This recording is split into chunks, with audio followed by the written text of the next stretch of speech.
సర్వ సృష్టికి సృష్టికర్త అయిన దేవునికి, ఆయన కుమారుడును ఈ లోక రక్షకుడు ప్రభు అయిన యేసుక్రీస్తు యొక్క శ్రేష్టమైన నామంలో స్తోత్రములు స్తుతులు సమర్పిస్తూ ఉన్నాను.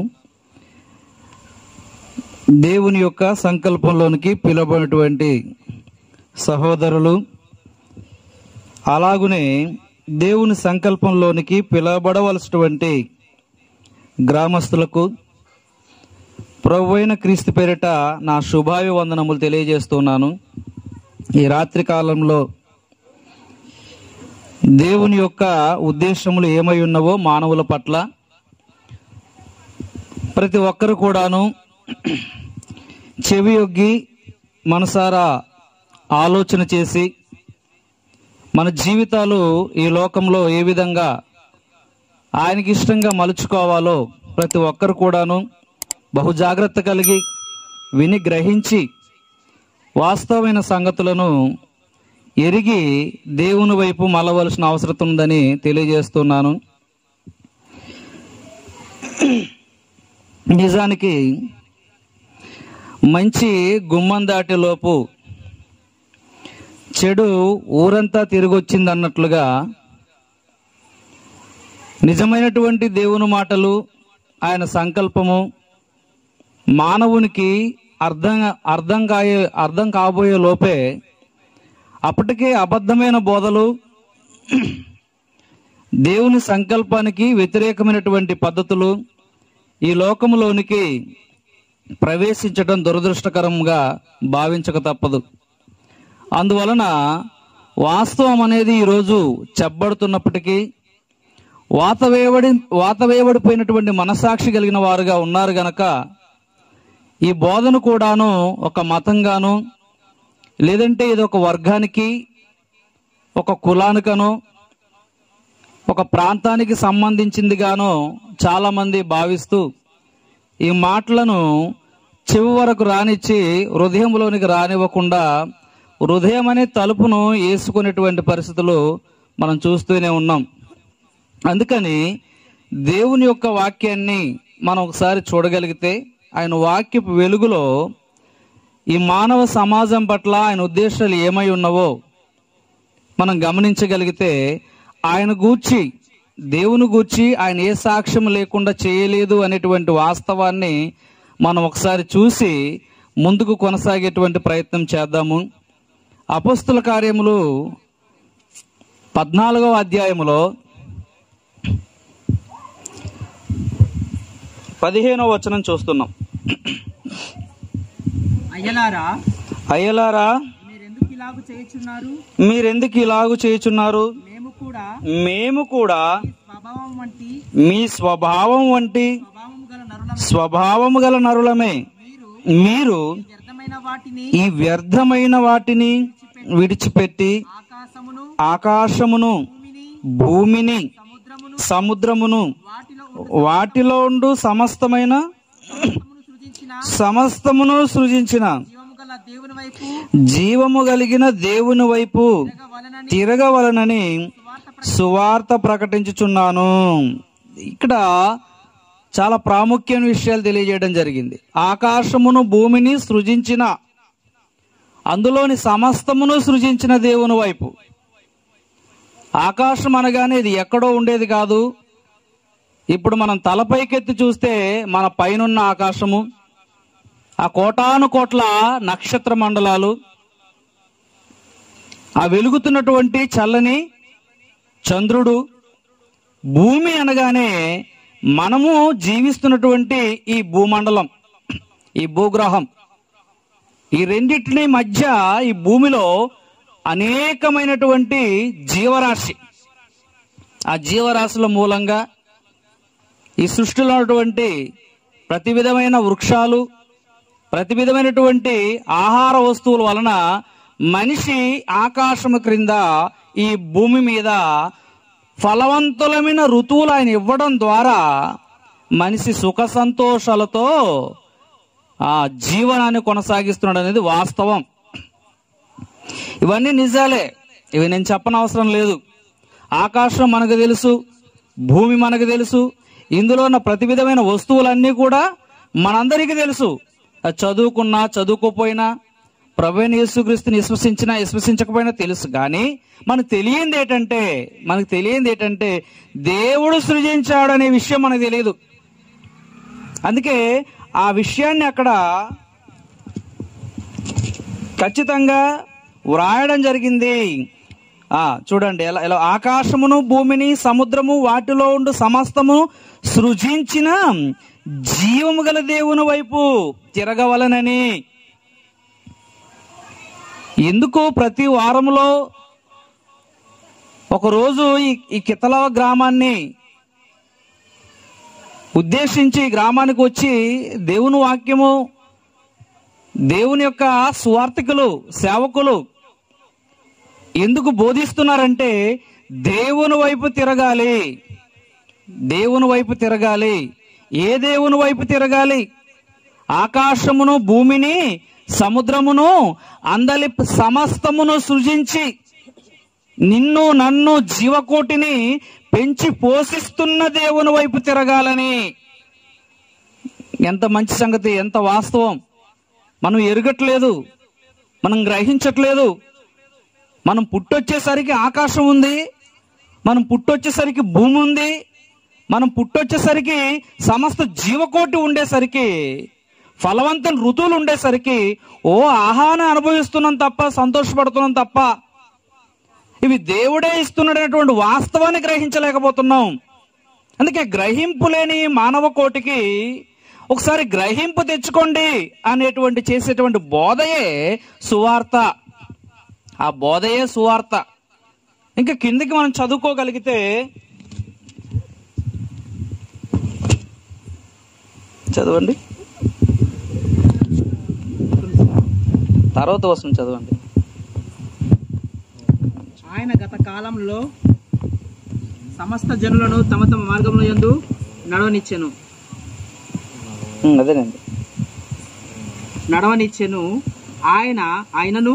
ఆయన ఆకాశం నుండి మీకు వర్షమును ఫలవంతములైన ఋతువులను దయచేయుచు ఆహారం అనుగ్రహించుచు ఉల్లాసముతో మీ హృదయములను నింపుచు మేలు చేయుట చేత తన్ను గూర్చి సాక్ష్యము లేకుండా లేదని బిగ్గరగా చెప్పిరి. అదండి, దేవుడు ఏం చేస్తున్నాడు? కేవలం ఆకాశం భూమి ఇచ్చిస్తే మానవుడి లోకంలో సంతోషంగా బ్రతకలేడండి. ఫలవంతుని ఋతువులు, వర్షాలు, ఎండలు, చలికాలం కావాలి. ఈ కాలాలన్నీ కూడా దేవుడు సృష్టించాడు. చిన్నప్పుడు స్కూల్లో ఒక పాఠం నేర్పేవారు.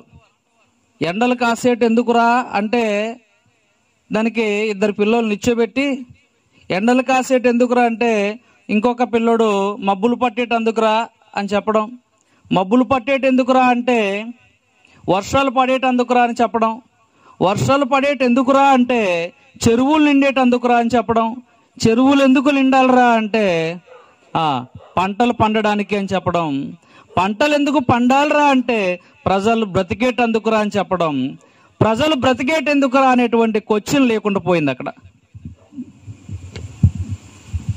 ప్రజలు బ్రతికేటెందుకురా అనేటువంటి ప్రశ్న లేకుండా పోయింది అక్కడ. ఎందుకంటే ప్రజలు ఎందుకు బ్రతకాలో ప్రజలకు తెలియదు. ప్రజలు ఎందుకు బ్రతకాలో ప్రజలకు తెలియదు. అందుకని ఈ సర్వలోకమును సృష్టించిన వాడు నేనున్నాను, మీరు ఈ లోకంలో జీవించడానికి, నేను పీల్చడానికి గాలి, త్రాగడానికి నీరు, ప్రాథమిక విషయాలు ఇవి. ఆకలికి ఆహారము, ఆరోగ్యానికి ఆహారము నేను సృజించాను కాబట్టి వాటిని నేను సృజించానని సాక్ష్యంగా పెట్టాను. ఇవన్నీ కూడా వాటిని బట్టి నేనున్నానని నువ్వు తెలుసుకోవాలి అని దేవుడు సాక్ష్యాన్ని పెట్టాడు. ఒక మనిషి ఈ లోకంలో జ్ఞాని, ఆయన ఈ భూప్రపంచంలో ప్రభువైన యేసుక్రీస్తు లోకానికి రానప్పుడు ఆయన మహాజ్ఞానిగా కొనియాడబడ్డాడు. ఆయనే సొలొమోను రాజు. ఈ ప్రపంచ పటంలో భూమధ్య ప్రాంతంలో, మధ్య ఆసియా ప్రాంతంలో ఇజ్రాయేల్ అనేటువంటి ఒక దేశం ఉంది. ప్రపంచ పటానికి నడిబొడ్డునటువంటి దేశం. ఆ దేశంలో సొలొమోను అనేటువంటి రాజు ఉండేవాడు. ఆ రాజు తన జ్ఞానాన్ని నిలుపుతున్నాడు ఈ భూమి మీద. మనకులాగా ఆకాశం ఉంది, సూర్యుడు ఉన్నాడు, చంద్రమండలాలు ఉన్నాయి, అవునా? లేదంటే భూమి ఉంది, అన్ని మనకు వస్తున్నాయి కదా అని ఆలోచన చేయలేదండి ఆయన.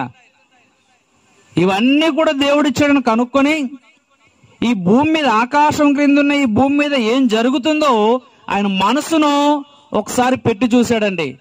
ఒకసారి మనం ఆలోచన చేయగలిగితే అద్భుతమైన మాటలు మనకి అర్థం అవుతాయి. ఈరోజు రాత్రి ప్రసంగి గ్రంథము 7వ అధ్యాయము 29వ వచనం. ఇదంతయు జ్ఞానము చేత శోధించి చూచి తిని జ్ఞానాభ్యాసము చేసుకొందునని అనుకొంటిని గాని అది నాకు దూరమాయెను. సత్యమైనది దూరముగాను బహు లోతుగాను ఉన్నది. దాని పరిశీలన చేయవాడు ఎవడు? వివేచించుటకు, పరిశోధించుటకు, జ్ఞానాభ్యాసం చేయుటకు, సంగతుల యొక్క హేతువేంటని తెలుసుకోవడానికి భక్తిహీనత, బుద్ధిహీనత అనియు, బుద్ధిహీనత వెర్రితనమనియు గ్రహించుటకు రూఢి చేసుకొని నా మనసు నిలిపి తిని. అంటే ఈ భూమి క్రింద ఉన్నటువంటి, ఆకాశం క్రింద ఉన్న ఈ భూమి మీద ఉన్నటువంటి ప్రతి విధమైన దాని మీద ఆయన మనసు పెట్టాడండి. పెట్టి ఆలోచన చేస్తున్నాడు. ఆలోచన చేస్తూ ఆయన అంటున్న మాట ఏంటంటే, సత్యమైనది దూరంగా ఉన్నది, బహు లోతుగా ఉన్నది, దాన్ని గ్రహించటం ఎవరి తరం? అవును, అందుకే ఈరోజు కోటాను కోట్ల మానవ వర్గం అంతా కూడా దేవుడు అనేటువంటి ఆలోచన లేకుండా పోయారు. ఈరోజు ఫేస్బుక్ లో ఒక ఆయన ఒక పోస్ట్ పెట్టాడు. ఏంటంటే, ఇజ్రాయెల్ దేశంలో క్రిస్టియానిటీ తక్కువ ఉంది, ప్రపంచ దేశాల్లో క్రిస్టియన్ తగ్గిపోతుందని పెట్టాడు. తగ్గిపోవడం కాదు, వాస్తవంగా చెప్పాలంటే ప్రభువైన యేసుక్రీస్తే బోధ చేశాడు. ఏమని? నా మార్గము ఇరుకైనది. ఎలాంటిది ఆయన మార్గము? ఇరుకైనది. మరి ఇరుకైన మార్గంలో పోయేవారు ఎంతమంది ఉంటారు? కొద్దిమంది అని ఆయన ముందే చెప్పేశాడు. నువ్వు ఇప్పుడు చెప్పనవసరం లేదు. ఆయన బోధ ప్రారంభంలో చెప్పేశాడు. ఒరిజినాలిటీ క్రిస్టియానిటీ అనేది చాలా తక్కువ మంది ఉంటారు ఈ భూమి మీద. శ్రమలు, వేదనలు, కష్టాలు, ఇబ్బందులు, ఇక్కట్లు, కేసులు, చంపడాలు ఇవన్నీ జరుగుతుంటే ఒరిజినాలిటీ క్రిస్టియన్ మాత్రం నిలబడుతుంది, దాని శాతం తక్కువ అని చెప్పాడు. ఇంకా అనుకుంటున్నారు కోట్ల ప్రపంచవ్యాప్తంగా లెక్కల ప్రకారంగా చూస్తే క్రిస్టియానిటీ ఎక్కువే, కానీ కొన్ని దేశాలు తగ్గిపోతుందని ఉట్టిదేనండి, అది భయపెట్టడానికే. వాస్తవానికి డూప్లికేట్ క్రిస్టియన్ కూడా ఎక్కువే అంటారు, చాలా ఎక్కువ ఉంటారు. కాబట్టి జ్ఞానాన్ని ఆయన ఆలోచన చేస్తున్నాడు. చేస్తే ఆయనకు అర్థమవుతున్నటువంటి కొన్ని విషయాల గురించి మాట్లాడడం జరిగింది. సామాన్యమైన మనిషి కాదు సొలొమోన్ అంటే. ఒకప్పుడు 7th class non text book English book లో ఆయన స్టోరీ ఉండేది. డేవిడ్, అలాగే గొలియతు, సొలొమోన్, తర్వాత ఆ రాణి పేరు ఉంటది కదా, దక్షిణ దేశపు రాణి, షేబా దేశపు రాణి. అవన్నీ తీసేశారు ఈరోజు, కానీ వాస్తవం అది. కాబట్టి సొలొమోను జ్ఞానం నిలిపి ఆలోచన చేస్తుంటే ఆయనకి ఏమర్థమైంది? కొన్ని విషయాలు చెప్పడం జరిగింది. చూడండి 29వ వచనం. ఇది ఒకటి మాత్రము నేను కనుగొంటిని. 7:29 కదండి. ఇది ఒకటి మాత్రమే నేను కనుగొంటిని. ఏమనగా దేవుడు నరులను యథార్థవంతులుగా పుట్టించెను గాని వారు వివిధమైన తంత్రములు కల్పించుకొని ఉన్నారు. ఏం కనుగొన్నాడు ఆయన? మనం కనుగొనలేమో? మనం కూడా కనుగొనవచ్చు. ఆయన కనుగొన్నాడు. దేవుడు ఆయనకు బయలుపరచలేదు, పరిశుద్ధాత్మ వచ్చి ఆయనకు బయలుపరచలేదు. ప్రభువైన యేసుక్రీస్తు బోధ ఆయనకి ఏం లేదు. అప్పుడు సర్వకోటి మానవులు దేవుని పిల్లలైనటువంటి బోధ అప్పుడు లేదు. ఈయన జ్ఞానం పెట్టి కనుక్కుంటున్నాడు. నేను కనుగొన్నాను ఆలోచన చేసి. ఏం కనుగొన్నాడంటే, ఈ మానవుల్ని సృష్టించిన వాడు దేవుడు అనేది మొదట కనుక్కున్నాడు. దేవుడు నరులను యథార్థవంతులుగా సృజించెను అని కనుక్కున్నాడు. అందుకే 100వ కీర్తన 3వ వచనం చూడండి. ఇవి కట్టుకథలు కావు, వాస్తవాలైనటువంటి విషయాన్ని గమనించాలి. 100వ కీర్తన 3వ వచనం, యెహోవాయే దేవుడని తెలుసుకొనుడి, ఆయనే మనలను పుట్టించెను, మనము ఆయన వారము. చాలండి, ఆయన ప్రజలం మనం. యెహోవాయే మనలను పుట్టించెను. ఫుట్ నోట్ లో చాలా మంచి మాట ఉంటుంది అక్కడ. ఏమని అంటే, మనలను మనమే సృజించుకొనలేదు. యెహోవాయే లేదా దేవుడే మనలను పుట్టించెను అనే మాటకు కిందన మనలను మనమే సృష్టించుకోలేదు. మనమ్మ మన నాన్న కలిపి మనం సృష్టించుకోలేదు. లేదా ఒక శాస్త్రవేత్త మరొక శాస్త్రవేత్త కలిసి రోబోటిక్ ని సృష్టించినట్లు మనిషిని సృష్టించలేదు. లేదంటే డార్విన్ సిద్ధాంతం ప్రకారంగా కోతు నుండి మనిషి వచ్చాడనేటువంటి వార్తను చెప్పలేదు. ఏం చెప్తున్నాడు అక్కడంటే, దేవుడు మనుషులను సృజించెను. ఏ మనిషి కూడా తనను తాను సృష్టించుకోలేడు, దేవుడే సృష్టించాలి. అందుకే మొదటగా మనం గమనించవలసిన విషయం ఏంటంటే, సొలొమోను గారు గమనించిన విషయం, దేవుడు నరులను సృష్టించాడు. ఎలా సృష్టించాడు దేవుడు? ఆదికాండం 1వ అధ్యాయం చూడండి, 26వ వచనం. దేవుడు ఎలా సృష్టించాడు? దేవుడు తన స్వరూపములో, మన స్వరూపము మన పోలిక చొప్పున నరులను చేయుదము.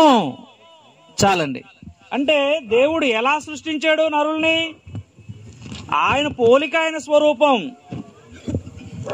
9వ అధ్యాయం చూడండి,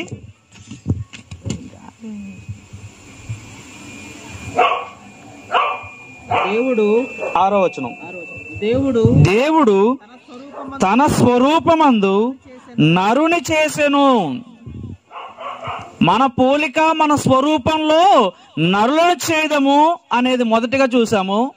రెండవదిగా తన పోలికలో అంటే దేవుడు ఏ పోలిక కలిగి ఉన్నాడో ఆ పోలికలో, ఆ స్వరూపంలో నరులను సృజించెను.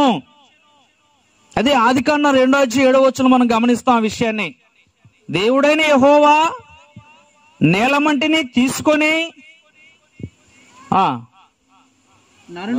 నరుని నిర్మించెను, వాని నాసికారంధ్రములలో జీవవాయువును ఊదగా. అదండి, అందుకే ఎవడైనా ఉన్నాడా పోయాడా అనడానికి మొదటిగా మనం చేయి పెట్టేది మోకాల దగ్గర కాదు, నాసికారంధ్రముల దగ్గర పెడతాం, ముక్కు దగ్గర చేపెట్టి ఊపిరి ఉందా లేదా అని చూస్తాం. అంటే లోపలికి వెళ్ళింది కదా ఊపిరి అనే సంగతి నీకు తెలీదు. మొట్టమొదటిగా దేవుడు ఊపిరిని లోపలి పంపించాడు, అది బయటకు పోయిందా లేదనేది అబ్జర్వేషన్ లో ఉంటాం మనం. కానీ లోపలికి వెళ్ళినప్పుడు నీకు తెలీదు. అది బయటకు పోయిందనుకో, శ్వాస లేదనుకో, పోయాడండి అని చెప్తాం మనం. దేవుడు మొట్టమొదటి మనిషిని మట్టిని తీసుకొని నిర్మిస్తున్నాడు. నిర్మించి శరీర ఆకారాన్ని నిర్మించి జీవాత్మని ఇందులోనికి పంపించాడు. అందుకే మనిషికి చావు లేదు, ఎందుకంటే దేవుడికి చావు ఉండాలి. మనిషికి చావు ఉంటే దేవుడికి చావు ఉండాలి. ఎందుకంటే మనిషి దేవుని పోలిక, దేవుని స్వరూపం, దేవుని యొక్క అంశము మనిషి. నీ బిడ్డ నువ్వు ఎలా ఉంటావో అలానే ఉంటాడు. నువ్వేమి కలిగి ఉన్నావో నీ బిడ్డ అదే కలిగి పుడతాడు. అలాగే దేవుని బిడ్డ దేవుడు ఏం కలిగి ఉన్నాడో అదే కలిగి పుడతాడు. దేవుడు ఏమై ఉన్నాడు అంటే, పేతురు పత్రిక మనం చూస్తుంటాం, ఎప్పుడు చదువుకున్న మాటే. మొదటి పత్రిక 1వ అధ్యాయము 18వ వచనం అనుకుంటా, 17వ వచనం.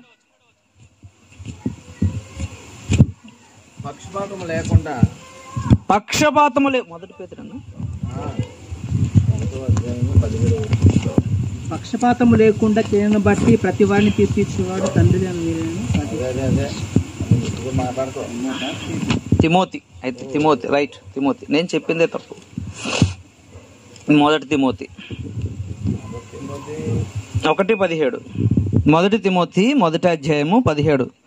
సకల యుగములలో రాజాయుండి అక్షయుడును అదృశ్యుడును అద్వితీయ దేవునికి ఘనతయు మహిమయు యుగ యుగములు కలుగును గాక.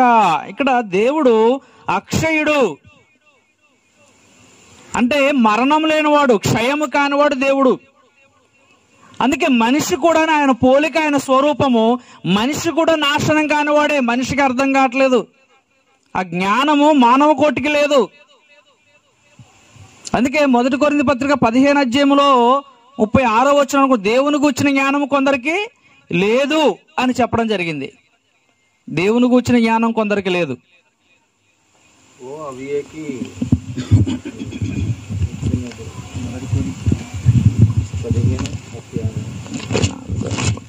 చూడండి,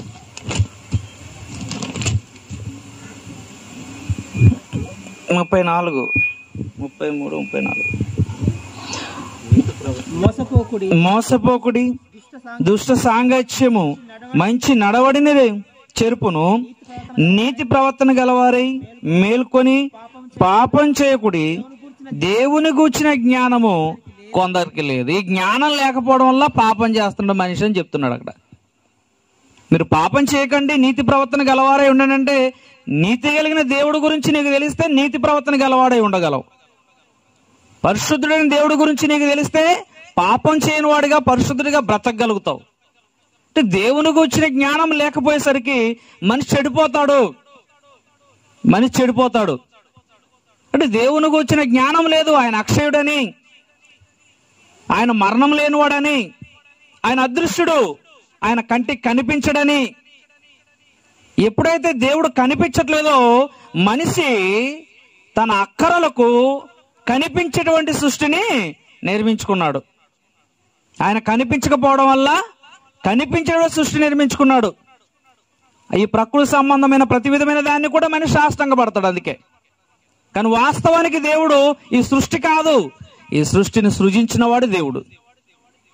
ఆయన గురించి తెలుసుకోవాలి. ఆయన పోలిక, ఆయన స్వరూపంలో మనిషిని సృజించాడు.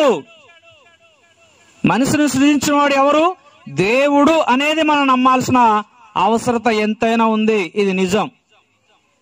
తర్వాత ఆయన ఎలా సృజించాడు అంటే, ఆయన పోలిక, ఆయన స్వరూపం అని చెప్పుకున్నాము. తల్లి గర్భం నుండి ఈ లోకానికి వస్తున్న మానవుడిని ఎలా సృజించాడు దేవుడు? ఈరోజు మానవులందరూ కూడాను ఏదో ఒక తప్పిదంలో ఉంటున్నారు. మనసులోన నేనే తప్పు చేయలేదు అనుకుంటే కుదరదు, కానీ ప్రతి ఒక్కడు మనసు కూడా చెడిపోయిందే. కళంకం కలిగిన హృదయము మనిషిది. బయటికి కనిపించాం కానీ నేర ప్రవృత్తి మన హృదయంలో ఎప్పుడూ ఉంటూనే ఉంటుంది. అందుకని యథార్థవంతులుగా దేవుడు నరులను పుట్టించాడు. మూడవది, యథార్థవంతులుగా దేవుడు నరులను పుట్టించాడు. అంటే యథార్థవంతుడంటే పాపము లేనివాడిగా, కల్మషం లేనివాడిగా, దేవుడు పవిత్రుడిగా మనిషిని తల్లి గర్భం నుండి లోకాన్ని పంపించాడు. కానీ మనిషి ఏం చేశాడంట? వివిధమైన తంత్రములు కల్పించుకొని చెడిపోయాడు.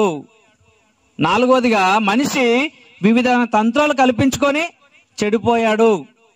ప్రారంభంలో దేవుడు ఏదోను వనంలో ఆదాముల దగ్గరికి వచ్చాడు. ఆదాముని పిలిచేసరికి ఆదాము దాక్కున్నాడు. ఆదాము అని పిలిస్తే దాక్కున్నాడు. ఎక్కడున్నావంటే, నీ స్వరం విన్నప్పుడు ఈ తోట చెట్లలో దాక్కున్నాను. నువ్వు దాక్కునే పరిస్థితి ఎప్పుడు వస్తుందంటే, నువ్వు నేరం చేసినప్పుడు. నువ్వు తప్పించుకొని పారిపోయే పరిస్థితి ఎప్పుడు వస్తుందంటే, నువ్వు తప్పు చేసినప్పుడు. కాబట్టి నేను నీకు తినవద్దని చెప్పినటువంటి వృక్ష ఫలములు తింటివా అంటే, ఆయన ఏమన్నాడు? అవును, నా భార్య నాకు ఇస్తే నేను తిన్నాను అన్నాడా? అలాగన్నాడా? అలాగనలేదు. ఏమన్నాడంటే, నీవు నాకు ఇచ్చిన స్త్రీయే అన్నాడు. అది ఎలా ఉంది చూడండి. నా భార్య ఇస్తే తిన్నానంటే అది ఎలా ఉంది? నీవిచ్చిన స్త్రీ ఇవ్వడం వల్ల నేను తిన్నానంటే ఇది ఎలా ఉంది? దేవునికి వ్యతిరేకమైన ఆలోచనలు వచ్చేసాయి. మనిషి ఎప్పుడైతే తల్లి గర్భం నుండి యథార్థంగా వచ్చినప్పటికీ ఎప్పుడైతే నేర ప్రవృత్తి నేర్చుకుంటున్నాడో దేవునికి వ్యతిరేకమైన భావాలు వచ్చేస్తుంటాయి. ఇక దేవుడు ఎవరు అనేటువంటి స్థితికి మనిషి ఎదిగిపోతాడు. దేవుణ్ణి ఖాతర్చాడు మనిషి, పట్టించుకోడు మనిషి. కాబట్టి అక్కడ తంత్రం కల్పించుకున్నాడు. ఏంటి తంత్రం అంటే, నా భార్య ఇచ్చిందని చెప్తే పోయేది కదా, ఇచ్చింది ఎవరు? తన భార్యే కదా. మరి అలా చెప్పినా అర్థం అదే కదా. కానీ అలా చెప్పకుండా నా మీద, నా భార్య మీద నేరం లేకుండా నీవు నాకివ్వడం వల్లే ఈ స్త్రీ నాకు ఇచ్చింది తప్ప వాస్తవానికి ఆవిడ తప్పులేదు, వాస్తవానికి నాది అసలే తప్పు లేదన్నట్టుగా మాట్లాడాడు ఆదాము. సమర్థించుకున్నాడు. కాబట్టి ఎలా చేశాడు మనిషిని దేవుడు యథార్థవంతులు సృష్టించాడు. ఎందుకంటే తన పోలిక తన స్వరూపంలో సృష్టించుకున్నాడు. కాబట్టి యథార్థవంతులు సృష్టించుకున్న మనిషి ఏం చేసుకున్నట్టే తంత్రాలు కల్పించుకున్నాడు అన్నమాట. ఈ విధమైన తంత్రాలు కల్పించుకొని ఇదిగో పాపంలో మనిషి పడిపోయాడు. దుష్ట సాంగత్యం అంతే కదా. దుష్ట సాంగత్యము మంచి నడవన్ని చెరిపేసింది. దుష్టుడు వచ్చాడు ఆ టైంలో. దుష్టుడితో సాంగత్యం చేయకూడదు. ఈరోజు లోకమంతా దుష్టుడు సాంగత్యంలో ఉంది. అందుకని ఈ సత్యం అనేది అంత త్వరగా ఎవరికి ఎక్కదండి. మేము విన్నాం, ఎన్నోసార్లు విన్నాం. చిన్నప్పటి నుంచి చచ్చిపోయిన బుద్ధులే, కానీ మంచి బుద్ధులు ఉండేవి కావు. వాస్తవమైనటువంటి బోధ, నిజమైనటువంటి దేవుడు, ఆయన కూర్చున్నటువంటి పరిపూర్ణ జ్ఞానం కలిగినప్పుడు మా జీవితాల్ని మార్చుకునే అవకాశం వచ్చింది. ఎప్పుడైతే దేవుణ్ణి ఎరుగుతామో, ప్రభు అయిన క్రీస్తుని విశ్వసించగలుగుతామో, అప్పుడు మన జీవితము యథార్థవంతమైన జీవితంగా మారుతుంది అనేది మనం గమనించాల్సిన అవసరం ఉంది. అందుకే చాలా మంది అనుకుంటారు దేవుడే శోధించాడు అనుకుంటారు. దేవుడు శోధించడండి. యాకోబు పత్రిక 1:12 ఏమన్నాడు? ఆయన మంచి విషయంలో ఎవరిని శోధింపడు. శోధింపబడువాడు నేను దేవుని వలన శోధింపడుచున్నానని అనకూడదు. దేవుడు ఎవరిని శోధించడు. శోధన సహించినవాడు ధన్యుడు. మంచిది. అతడు శోధనకు నిలిచిన వాడై ప్రభు తన్ను ప్రేమించు వారికి వాగ్దానము చేసిన జీవ కిరీటము పొందును. కాబట్టి దేవుడు శోధించడు. కీడు విషయమై అదండి, నువ్వు చెడిపోవాలని దేవుడు నిన్ను శోధించడు. నువ్వు పాపంలో పడిపోవాలని దేవుడు నిన్ను ఇరకాటంలో పెట్టాడు. అక్కడ అన్ని తినొద్దని చెప్పింది ఆదాము పాపంలో పడిపోవడం పెట్టలేదు, కీడి విషయంలో శోధించలేదు. ఆయన ఎవరిని శోధింపడు గనుక ఎవడైనను శోధింపబడినప్పుడు నేను దేవుని చేత శోధింపబడితేనని అనకూడదండి. అంటే అది అబద్ధం. అదే చెప్తుడు ఎక్కడ 1 యోహాను పత్రికలో 1:7 మనం పాపం చేయలేదని చెప్పిన ఎడల అబద్ధం ఆడుతున్నాము. అవ్వ ఆదాములు కూడా అదే చేశారనమాట. కాబట్టి ప్రతి మనిషి కూడా పాపంలో పట్టబడి ఉన్నాడు. అందులోంచి విడిపించబడాలంటే దేవుడు ఎవరో నీకు తెలియాలి. ఆ దేవుని కుమారుడైన క్రీస్తు ఎవరో నీకు తెలియాలి. ఆయన ఏర్పాటు చేసిన సంకల్పంలో రక్షణ ఏంటో నీకు తెలియాలి. ఇవన్నీ తెలిస్తే తర్వాత నీ జీవితము పరిశుద్ధమైన జీవితం, దేవుని కుమారుడుగా మారేటువంటి జీవితం నీకు వస్తుంది. కాబట్టి ఈ విషయాలన్నీ వింటున్నటువంటి ప్రతి ఒక్కరూ, మన సోదరి సహోదరులు అందరూ కూడాను, మన అయ్యలు మన అమ్మలు అందరూ కూడాను ఈ మాటల్ని దృష్టించాల్సిన అవసరం ఎంతైనా ఉంది. ఈరోజు వినిపిస్తున్న మాటలు రేపు వినిపించకపోవచ్చు. మన జీవితాలు పాడైపోతాయి, మన పిల్లల జీవితాలు పాడైపోతాయి దేవుని మాటలు లేకపోతే. కాబట్టి అంత గొప్పగా దేవుని వాక్యంలో మనం విని తెలుసుకోవాల్సిన అవసరం ఉందని ప్రేమతో ఈ కితలావ గ్రామ ప్రజలకి ఈ విషయాలన్నీ తెలియజేస్తున్నాము. ఎవరిని దూషించాలని బాధ పెట్టాలని కాదు. దేవుడు ఎవరో తెలుసుకొని, సృష్టికర్త ఎవరో తెలుసుకొని ఆయన మార్గంలోకి రావాల్సిన అవసరత ప్రతి ఒక్కరికి ఉందని మీ అందరికీ ఈ మాటలు తెలియజేస్తూ ముగిస్తున్నాను.